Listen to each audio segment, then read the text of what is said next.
IPhone 15 আপনি 2025 সালে এসেও আইফোন 16-এর যুগে কেন একটি আইফোন 15 নেবেন? আজকে কথা বলবো সেটা নিয়ে। তো ডিজাইনের দিক দিয়ে বলতে গেলে আইফোন 15 বলেন আর 16 বলেন দুইটাই সেম।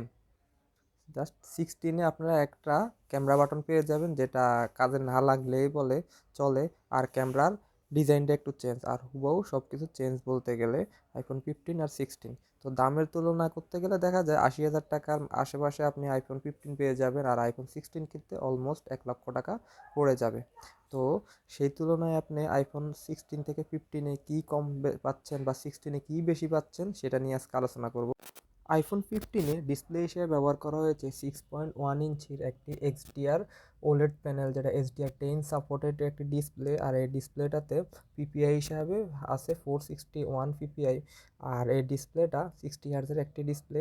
তো মজার বিষয় হলো আইফোন 16 বলেন আর 15 বলেন দুটাতে সেম হুবহু সেম ডিসপ্লে ইউজ করা হয়েছে, আপনারা কোনো চেঞ্জ পাবেন না। নজ থেকে বলেন, কালার বলেন, সব সেম। আইফোন 15 আর 16-এর ডিসপ্লে হুবহু সেম। ক্যামেরা নিয়ে কথা বলতে গেলে আইফোন 15-এ রয়েছে দুটি ক্যামেরা, একটি মেইন সেন্সর আর একটা ultra wide sensor same. IPhone 16-এও থাকে দুইটা ক্যামেরা, একটা মেইন সেন্সর একটা আলট্রা ওয়াইড সেন্সর, তবে তফাৎ একটাই, সেন্সরগুলোর সাইজ আর ডিজাইনটা চেঞ্জ 15 আর 16-এ, বাট ক্যামেরা হুবহু সেম। দুটাতে 48 মেগাপিক্সেলের মেইন সেন্সর ইউজ করা হয়েছে, সাথে 12 মেগাপিক্সেলের একটি আলট্রা ওয়াইড সেন্সর ইউজ করা হয়েছে। আর দুইটার ক্যামেরার কোয়ালিটি বলতে গেলে 99% সেম। দুইটাতে সুন্দর সুন্দর কালারফুল ছবি উঠে, ডিটেলস ভালো থাকে, তারপরে শার্পনেস ভালো থাকে, আর এইচডিআরও খুব ভালোভাবে কন্ট্রোল করে। তো বলতে গেলে দুটার ক্যামেরাই আমার কাছে সেম মনে হয়েছে। আর ফ্রন্টেও রয়েছে দুটা 12 মেগাপিক্সেলের সেন্সর। আর এটাতে দুটাতে সেম আপনি 4K 60 FPS ভিডিও করতে পারবেন সামনে পিছনের দু জায়গায়।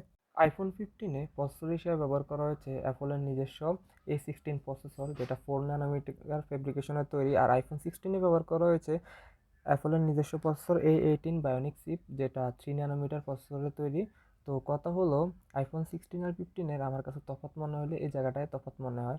তবে সেটা যারা গেমার বা হেভি গেম খেলেন তাদের জন্য এই প্রসেসরের পারফরমেন্স গ্যাপটা ফিল করতে পারবেন, আদারওয়াইজ নর্মাল ইউজাররা কখনো এটা ফিল করতে পারবেন হুবহু সেম, হাতে নিলে বুঝতেই পারবেন না কোনটাতে A16 প্রসেসর দেওয়া আর একটা কোনটাতে A18 প্রসেসর দেওয়া। তো প্রসেসরের ক্ষেত্রে আর তফাৎটা ছাড়া আহামরি কোনো তফাৎ নাই। আইফোন 15-এ ব্যাটারি হিসাবে ব্যবহার করা হয়েছে 3300 mAh-এর একটি ব্যাটারি, আর আইফোন 16-এ ব্যবহার করা হয়েছে 3500 mAh-এর একটি ব্যাটারি।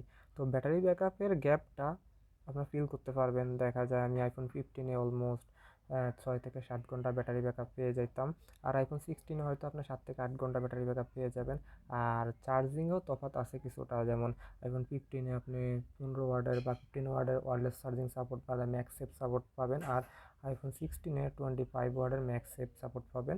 চার্জিংয়ের এই তফাৎটাই আছে, আর আহামরি কোনো তফাৎ নেই। তো মূলত এবার কথা বলতে গেলে যে আইফোন 16-এর যে দাম আর 15-এর যে দাম, 20 থেকে 25 হাজার টাকা গ্যাপে আপনি কি বেশি পাচ্ছেন? আমার কাছে মনে হয় আহামরি আপনি কোনো কিছুই বেশি পাচ্ছেন না, যে পরিমাণ দামের গ্যাপ। তো যাদের বাজেট আছে তারা কিনতে পারেন, আর যাদের বাজেট ইস্যু তারা অনেক টাকা সেভ করে আইফোন 15 অনায়াসে নিতে পারেন। আর কারো কোনো কিছু জানার থাকলে অবশ্যই কমেন্ট করবেন। ধন্যবাদ।